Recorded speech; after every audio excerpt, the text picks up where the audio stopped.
RS کہانی zone میں خوش آمدید۔ آج کی کہانی ایک ایسی بیٹی کی ہے جسے اپنی سوتیلی ماں سے نفرت ملی، مگر اس نے بدلے میں ایسی قربانی دی کہ سوتیلی ماں عمر بھر پچھتاتی رہی۔ آخر گلناز نے ایسا کیا کیا؟ آئیے سنتے ہیں دل کو چھو لینے والی کہانی، ضمیر کی تلوار۔ رجب اور میں یونیورسٹی میں ساتھ پڑھتے تھے۔ ہم کلاس فیلو تھے۔ رجب تمام لڑکوں سے زیادہ سنجیدہ اور متعین تھا۔ شوخی اور شرارتوں سے چھو کر بھی نہ گزری تھی۔ بس کام کی بات کرتا، فالتو ایک لفظ بھی منہ سے نہ نکالتا۔ میں حیران تھی کہ وہ دوسرے طالب علموں سے کس قدر مختلف ہے۔ انسان فرشتہ تو نہیں ہوتا، یا اتنا پارسا ہو کہ ایک نظر کسی حسین چہرے پر ڈالنا بھی گوارا نہ کرے۔ سبھی لڑکے خواہ کتنے ہی مہذب اور شائستہ ہوں، لڑکیوں میں دلچسپی ضرور لیتے تھے۔ یہ ایک فطری امر تھا۔ بری نگاہ نہ صحیح، اچھی نظروں سے دیکھ لینا تو کوئی جرم نہیں۔ جب باغ میں رنگ برنگے خوشنما اور خوشبودار پھول کھلے ہوں تو خوشبو دل کو بھینچ لیتی ہے اور پھولوں کی خوبصورتی نگاہوں کو خود بخود اپنی جانب متوجہ کر لیتی ہے۔ لیکن رجب عجیب مٹی کا بنا ہوا تھا کہ چمن میں رہتے ہوئے کھلتے پھولوں میں اسے کشش ہی محسوس نہیں ہوتی تھی، جیسے وہ پتھر کا بنا ہوا انسان ہو۔ پر زندگی میں کبھی نہ کبھی ایسا وقت ضرور آتا ہے جب اسے کوئی اچھا لگتا ہے، اپنا سا لگنے لگتا ہے، خاص طور پر جوانی میں۔ جوانی میں تو جیون ساتھی کی خواہش، شادی کی آرزو، محبت بھرے ارمان، یہ زندگی کا ایک لازمی سچ اور حیات کے وہ خواب ہیں جن کو دیکھے بغیر جینے کی لگن مرجھانے لگتی ہے۔ رجب کے بارے میں یہ سارے فارمولے غلط لگتے تھے۔ اسے لگن تھی تو بس پڑھنے کی، اور غرض تھی تو بس شاندار رزلٹ حاصل کرنے کی، اور گولڈ میڈلسٹ کہلانے کی، اور زندگی میں اعلیٰ مقام پانے کی۔ وہ ایک گاؤں سے تعلق رکھتا تھا، ایک اچھی فیملی کا چشم و چراغ تھا۔ میں حیرت میں تھی کہ وہ دوستی کو بھی بیکار مشاغل جانتا تھا۔ میرے عرصے تک اس کا میں نے مشاہدہ کیا، خدا جانے کیوں اس کی ذات میں اتنی دلچسپی لینے لگی تھی کہ دن رات بس اسی کے بارے میں سوچتی رہتی تھی۔ ایک روز اس سے بات کرنے کا موقع مل ہی گیا۔ صبح سے بادل چھائے ہوئے تھے، اس روز پرچہ تھا، لہٰذا لازمی جانا پڑا۔ واپسی میں بادل گہرے ہو گئے اور پھر موسلادھار بارش برسنے لگی۔ دیکھتے ہی دیکھتے ہر طرف جل تھل ہو گیا۔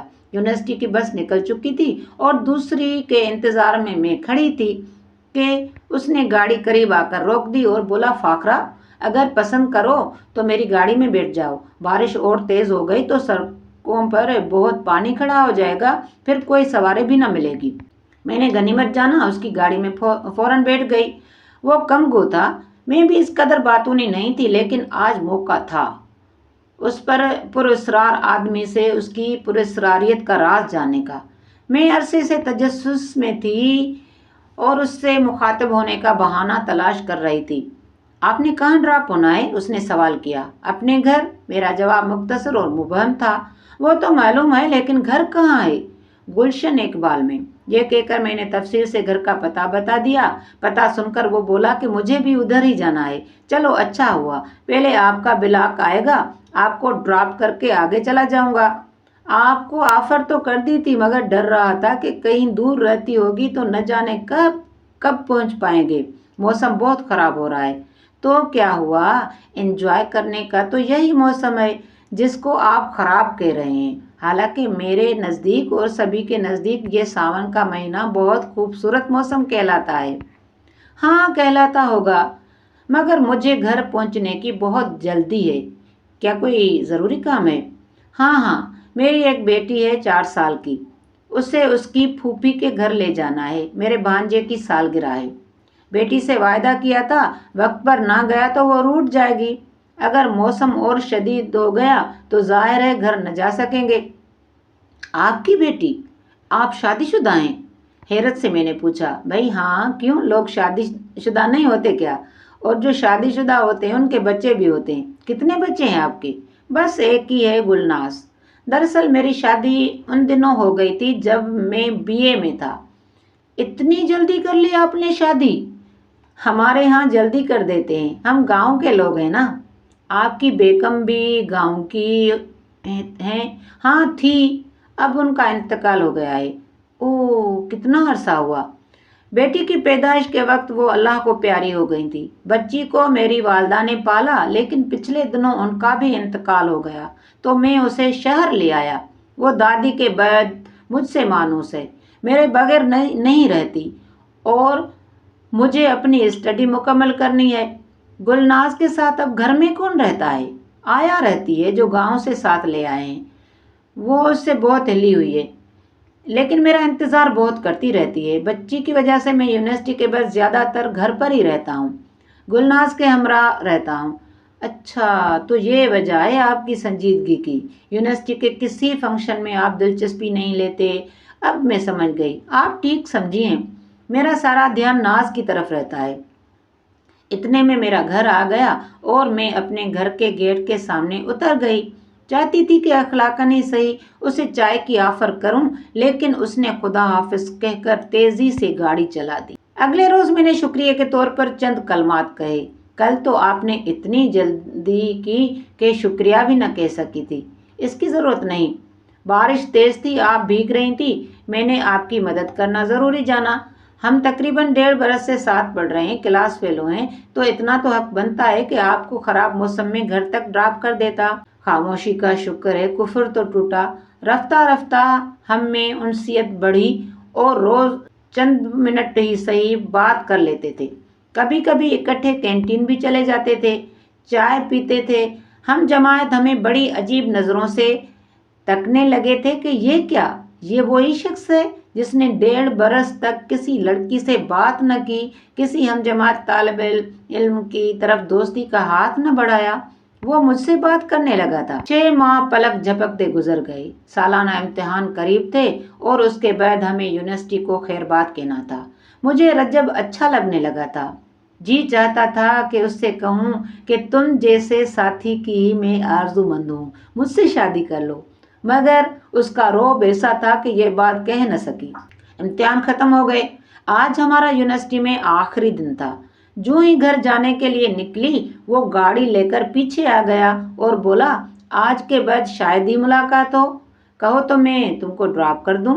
میرا دل بھی یہی چاہ رہا تھا کہ بچھڑنے سے پہلے ایک بار اور مل لیں، کیا پتا پھر ملاقات ہو نہ ہو، کہو تو میں تم کو ڈراپ کر دوں۔ میرا دل بھی یہی چاہ رہا تھا کہ بچھڑنے سے پہلے ایک بار اور مل لیں، کیا پتا پھر ملاقات ہو نہ ہو۔ جب گیٹ پر اتری تو کہا، آئیے ایک کپ چائے پی لیں۔ امید نہ تھی کہ وہ اس پیشکش کو قبول کر لے گا، لیکن خلاف توقع اس نے بات مان لی، گاڑی لاک کی اور میرے گھر کو رونق بخش دی۔ میں نے اسے ڈرائنگ روم میں بٹھایا اور نوکر کو چائے لانے کو کہا۔ باتوں باتوں میں گلناز کا ذکر چھڑ گیا۔ کیسی ہے آپ کی بیٹی؟ کبھی ہمارے گھر بھی لائیے نا، مجھ سے ملوائیے۔ ہاں ہاں، کسی دن لاؤں گا۔ آج تک اس نے فون نمبر نہ مانگا تھا اور نہ ہی میں نے دیا تھا۔ چائے پینے کے بعد جب وہ چلنے لگا تو میں نے یاد دلایا، گلناز کو ضرور لائیے گا، نمبر لے لیجئے میرا، فون کر دیجئے گا جب آنا ہو تو۔ اس بہانے اپنا نمبر لکھ کر میں نے اسے دے دیا اور اس نے پرچہ جیب میں رکھ لیا۔ امید نہ تھی کہ وہ فون کرے گا، لیکن ایک ہفتے بعد اچانک اس کا فون آ گیا، گلناز پرسوں گاؤں جا رہی ہے، سوچا آپ سے کیا ہوا وعدہ نبھاؤں، اس سے ملانے ضرور لے آؤں گا۔ خوشی سے لے آئیے۔ کب لا رہے ہیں؟ آج شام کو ہی لے آئیے نا۔ ٹھیک ہے، آج شام کو 6 بجے آئیں گے۔ کیا بتاؤں کس قدر مسرور تھی، بار بار گھڑی کی طرف دیکھتی تھی، وقت کاٹے نہ کٹ رہا تھا۔ گلناز سے ملاقات کا تو بہانہ تھا، اصل چاہ تو رجب سے ملنے کی تھی۔ وقت پر وہ ایک خوبصورت معصوم سی گول مٹول بچی ہمراہ لے کر آ گیا۔ میں نے گلناز کو پیار کیا اور دوڑ کر اپنی باہوں میں بھر لیا۔ وہ بھی مجھ سے اس طرح لپٹ گئی جیسے عرصے سے پیار کی پیاسی ہو۔ ایک رشتہ میرے اور رجب کے بیچ استوار ہو گیا، گلناز کے پیار کا رشتہ۔ وہ ہمارے درمیان ملاقات کا بیل بن گئی۔ میں نے اس سے دوستی کر لی۔ مانوس ہو گئی تو روز رجب سے کہتی، مجھے آنٹی کے پاس لے چلو، اور یہی تو میں چاہتی تھی۔ رجب بیٹی سے بہت پیار کرتا تھا، اس کی کوئی فرمائش نہ ٹالتا تھا۔ ایک دن میں نے اسے صلاح دی، رجب تمہاری بچی کو ماں کے پیار کی ضرورت ہے، تم دوسری شادی کیوں نہیں کر لیتے؟ بچی کو ماں کے پیار کی پیاس ہے، جب بڑی ہوگی تو ماں کی ضرورت زیادہ ہوگی۔ آیا ماں جیسی تربیت تو نہیں کر سکتی نا؟ کوئی اچھی لڑکی ملے تو ضرور کر لوں گا اپنی بیٹی کی خاطر، لیکن کیسے اعتبار کروں کہ جو ماں بن کر آئے گی وہ اس کو ماں کا پیار بھی دے گی؟ تم اگر اس سلسلے میں میری مدد کر سکتی ہو تو بتاؤ۔ یہ ایک زو معنی بات تھی جس کو میں نے سمجھ لیا، اور یہی بات میں رجب کے منہ سے سننے کی متمنی تھی۔ اسے دل سے چاہنے لگی تھی میں۔ تبھی گلناز کو اتنا پیار دیا کہ اس کی خاطر ہی صحیح رجب مجھے پرپوز کرنے لگا۔ رجب نے مجھے پرپوز کیا، ہمارا رزلٹ آ گیا تھا، دونوں پاس ہو گئے۔ رجب کو نوکری کی ضرورت نہیں تھی، مگر وہ بیٹی کی خاطر شہر میں رہنا چاہتا تھا تاکہ کسی اچھے تعلیمی ادارے میں اسے پڑھا سکے۔ اسے ایک بہت اچھی جاب مل گئی۔ اب گل 5 برس کی ہونے والی تھی جب میں اس کی ماں بن کر رجب کے گھر آنگن میں داخل ہوئی۔ مجھے یاد ہے کہ سجی سنوری وہ گڑیا سی میرے پلنگ کے پاس کھڑی تھی، جبکہ میں عروسی جوڑا پہنے دلہن بنی بیٹھی تھی۔ وہ بڑے شوق و حیرت سے میرے چہرے کو تک رہی تھی، شاید سوچ رہی تھی کہ میں آج اس قدر سجی ہوئی اس کے والد کے پاس کیوں بیٹھی ہوں۔ وہ ایک ٹک مجھے دیکھتی رہی، نہ جانے کیا سوچ رہی تھی۔ تبھی رجب نے اسے اٹھا کر میرے پہلو میں بٹھا دیا۔ فاخرہ، وعدہ کرو اس کو حقیقی ماں کا پیار دو گی۔ پیدا ہوتے ہی قدرت نے اس کی ماں چھین لی، تب سے اب تک اس کو محبت بھری گود نصیب نہیں ہوئی۔ میں نے رجب سے کہا، فکر مت کرو، اسے حقیقی ماں کا پیار دوں گی۔ اس کی خاطر تو میں نے آپ سے شادی کی ہے۔ اس بچی کی معصومیت نے میرا دل موہ لیا ہے۔ شروع میں وہ میری باہوں میں رہی اور میں نے بھی دن رات اسے توجہ دی، پھر بھرپور محبت دی۔ ایک وقت آیا کہ امی امی کہہ کر وہ میرا آنچل تھامتی رہی۔ اس سے دامن چھڑانا مشکل ہو گیا تھا۔ وہ اتنی خوش تھی گویا اسے اس کی اپنی ماں مل گئی ہو۔ رجب جب ناز کو میرے ساتھ لاڈ کرتے دیکھتا تو کہتا، فاخرہ، میں تم جیسی ہی لڑکی چاہتا تھا جو میری بچی کو ماں کا پیار دے سکے۔ تب دل میں کہتی، کیا کروں رجب، اس کو پیار دینے پر مجبور ہوں کہ صرف اسی راستے سے تمہارے دل کا سفر طے کر سکتی تھی، ورنہ تم جیسے کٹھور شخص کی محبت کیسے حاصل ہوتی۔ ان دنوں میں صرف دل سے گلناز کو چاہ رہی تھی، لیکن آج یہ اقرار کر کے بڑی تکلیف اور ندامت ہوتی ہے کہ میں نے رجب سے کیے ہوئے وعدے کو روایتی سوتیلی ماں بن کر کس قدر مجروح کیا۔ گلناز سے محبت اور قربت کا عرصہ بہت مختصر رہا۔ 1 سال بعد جو ہی میں ایک بچی کی ماں بنی، وہ از خود میری توجہ سے محروم ہو گئی۔ اب وہ میرا دامن پکڑتی تو میں اسے غصے سے جھٹک دیتی، مجھ سے وہ لپٹتی تو دھتکار کر پرے کر دیتی۔ وہ گھنٹوں روتی رہتی، مجھ پر اس کا اثر نہ ہوتا۔ اس کے رونے سے مجھے الجھن ہوتی اور میں اس کو اندھیری کوٹڑی میں بند کر دیتی۔ اس کا ہر وقت کا رونا دھونا مجھے ایک آنکھ نہ بھاتا تھا۔ میری گود ایک اور اولاد سے آباد ہو چکی تھی۔ گلناز کا وجود یوں کھٹکتا جیسے گلاب بھری ٹہنی میں کانٹے ہوتے ہیں۔ چاہتی تھی کہ اسے کوئی لے جائے، مگر کانٹے کو نکالنے کی کوئی ترکیب میرے پاس نہ تھی۔ اس کو بہرحال یہاں رہنا تھا، اور اقرار ہے کہ میں دل کی بری نہ تھی، مگر جانے کیوں اب یہ بچی مجھ کو بوجھ لگتی تھی۔ شروع میں رجب نے اسے سنبھالا، یہ دیکھتے ہوئے کہ میں چھوٹی بچی میں زیادہ مشغول رہنے پر مجبور ہوں، لیکن جب اوپر تلے 3 بچے اور ہو گئے تو وہ بھی گلناز کو نظر انداز کرنے لگے اور ان کو اس کی زیادہ پرواہ نہ رہی۔ ننھے منھے بچوں کے اس ریلے میں کچھ دن تو گلناز مجھ سے پیار پانے کے جتن کرتی رہی، لڑتی جھگڑتی رہی، غصہ کرتی رہی، چیزیں اٹھا کر چیخ دیتی تھی، پھر کبھی پیار سے مناتی، کبھی روٹھ جاتی، روتی بلکتی۔ جوں جوں اس کی طلب بڑھتی جاتی تھی، میرے دل میں اس کے لیے بیزاری اور بڑھتی جاتی تھی۔ اب میں اس کو مارتی، ڈانٹتی، ڈپٹتی، دھتکارتی، دھکے دے کر گرا دیتی تو وہ اور زیادہ ضدی اور چڑچڑی ہوتی جاتی۔ تب بہانے سے رجب سے بھی کئی بار پٹوایا۔ نتیجہ یہ ہوا کہ وہ کنذہن ہو گئی، اسکول جانے سے انکار کرنے لگی، زبردستی بھیجتی تو روتی چلاتی اور پڑھنے میں دلچسپی نہ لیتی۔ یہ حال دیکھ کر اسے اسکول سے نکال لیا، اور اب وہ ننھی سی جان سارا دن گھر کے چھوٹے چھوٹے کام کرتی، چھوٹے ہاتھوں سے برتن صاف نہ کر سکتی تو کھلے بالوں سے پکڑ کر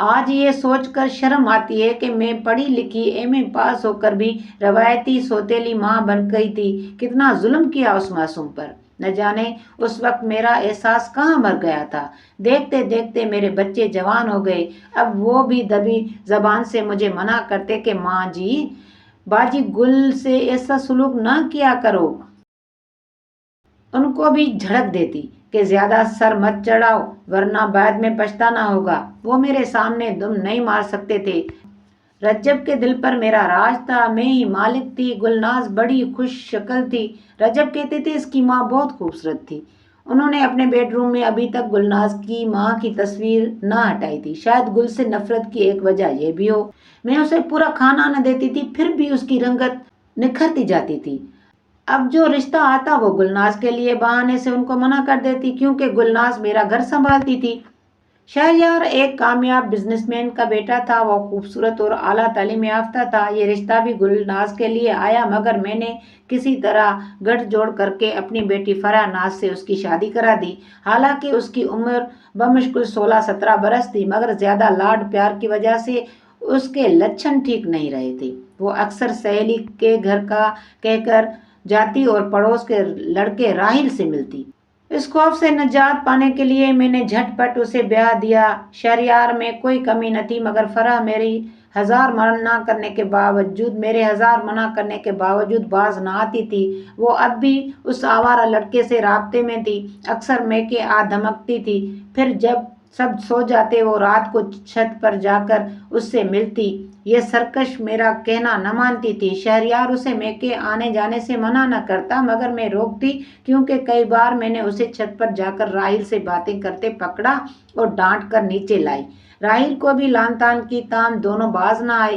رجب سے ڈر کی وجہ سے شکایت بھی نہ کر پاتی تھی۔ بیٹی کا معاملہ نہ ہوتا تو راہیل کو زندہ نہ چھوڑتی، مگر بدنامی کا بھی ڈر تھا۔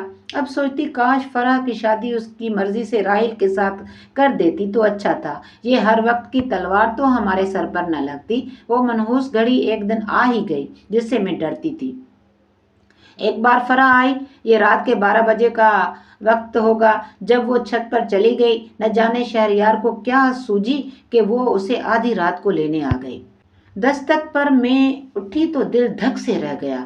فرح اپنے بستر پر نہ تھی، سارے گھر میں کہیں نہ ملی۔ شہریار اندر آئے، چھت پر چلے گئے، میری تو سٹی گم ہو گئی۔